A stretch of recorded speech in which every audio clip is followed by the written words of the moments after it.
दोस्तों कैसे हो। आशा करता हूँ कि आप लोग सारे लोग अच्छे होंगे।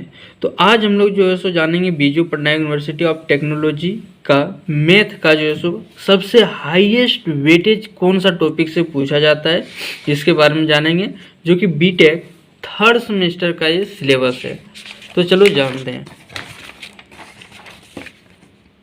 तो सबसे हाईएस्ट क्वेश्चन प्रत्येक साल जो है सो एक 6 मार्क्स में क्वेश्चन पूछा जाता है, वो है by second method, Newton Raphson method और numerical solutions of system of linear equation, जिसे शॉर्ट में हम लोग बोलते हैं गॉस सीडल मेथड।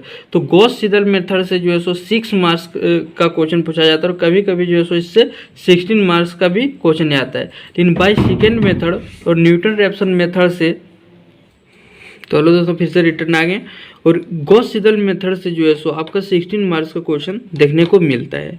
उसके बाद न्यूटन फॉरवर्ड एंड बैकवर्ड से जो है सो अधिकतर 2 मार्क्स का क्वेश्चन जो है सो यहाँ से पूछ लिया जाता है। और न्यूटन डिवाइड डिफरेंस से इंटरपोल्यूशन से 6 मार्क्स का क्वेश्चन आता है, और लिंग्रेंज इंटरपोल्यूशन से भी 6 मार्क्स का क्वेश्चन आता है, जो कि प्रत्येक साल रिपीट होता है ये सारी चीज़। उसके बाद सबसे मोस्ट इंपॉर्टेंट जो टॉपिक है आपका द ट्रापोजिडियल रूल्स, यहाँ से फिक्स एक 6 मार्क्स का क्वेश्चन पूछा जाएगा। द सैमसंस रूल्स से जो है सो कभी कभार पूछ लिया जाता है, उतना भी इम्पोर्टेंट नहीं है, लेकिन इसको भी देख के जाना बहुत ज़रूरी है। यूलर्स मेथड इम्प्रूवमेंट जो हो गया, Euler's methods improvements of Euler's methods range कुत्ता ऑर्डिनरी डिफरेंशियल इक्वेशन, यहाँ से अगर यदि आप प्रीवियस ईयर क्वेश्चन को उठा के देखेंगे तो प्रत्येक साल यहाँ से क्वेश्चन पूछा ही जा रहा है, और कभी कभार जो है सो 16 मार्क्स भी पूछ लिया जाता है यहाँ से। तो यहाँ तक मॉड्यूल 2 के लिए इतना इंपॉर्टेंट था, मॉड्यूल 1 में इतना। अब देखते हैं मॉड्यूल 3। मॉड्यूल 3 जो है सो सबसे इंपॉर्टेंट है, सबसे अधिक यदि क्वेश्चन 50% जो है सो यहीं से आता है। जैसे कि आपका सैम्पल स्पेस से 2 नंबर का पूछ सकता है, 2 मार्क्स में आएगा। लेकिन सबसे ज़्यादा आपका जो 6 मार्क्स का जो क्वेश्चन आएगा कंडीशनल प्रोबेबिलिटी से आएगा। हो सकता है 16 मार्क्स में भी कभी कभी डाल देता है।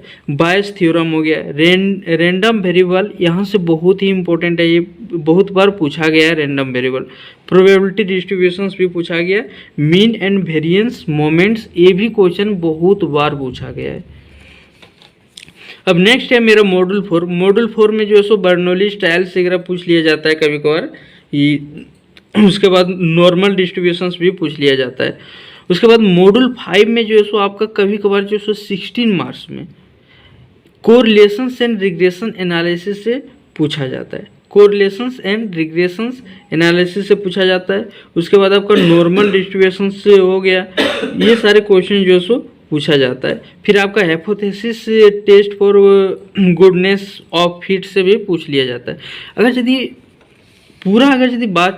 करना चाहें कि सबसे ज़्यादा इम्पोर्टेंट क्या है, कौन कौन सा टॉपिक पढ़ना चाहिए, क्योंकि अब टाइम कम बचा है, तो सबसे ज़्यादा इम्पोर्टेंट है आपका मॉड्यूल 1 में by second methods, Norton Raphson methods. उसके बाद आपका हो गया एक गॉस सीडल मेथड, एक न्यूटन डिवाइड डिफरेंस और लिंग्रेंज इंटरपोल्यूशंस, ये दोनों, मतलब मॉड्यूल 1 में ये 4 टॉपिक्स इंपॉर्टेंट है। जबकि मॉड्यूल 2 में आप ट्रापेजोइडल रूल और Euler's method, Runge Kutta order method 3 topic पढ़ के जा सकते हो। फिर मॉड्यूल 3 की अगर यदि बात आए तो मॉड्यूल 3 में आपको कंडीशनल प्रोबेबिलिटी, बायस थ्योरम, रैंडम वेरिएबल और मीन एंड वेरिएंस मोमेंट और प्रोबेबिलिटी डिस्ट्रीब्यूशंस, ये 4 टॉपिक पढ़ के आप जा सकते हो। और अगर यदि मॉड्यूल 4 को अगर यदि थोड़ा बहुत देखना है तो नॉर्मल डिस्ट्रीब्यूशंस और बर्नौली ट्रायल्स, ये 2 टॉपिक को आप अच्छा से देख सकते हो। उसके बाद मॉड्यूल 5 से अगर यदि 16 मार्क्स में क्वेश्चन पूछा जाता है तो कोरिलेशंस एंड रिग्रेशंस फाइंड करने के लिए बोला जाता है, XY का वैल्यू दे दिया जाता है, और कभी कभी नॉर्मल डिस्ट्रीब्यूशंस भी पूछ लिया जाता है। तो इतना ही टॉपिक है दोस्तों जो कि इम्पोर्टेंट है। आप लोग इस चीज़ को अधिक से अधिक प्रैक्टिस कीजिए और हाईएस्ट मार्क्स लाइए। जय हिंद, मिलते हैं नेक्स्ट वीडियो में।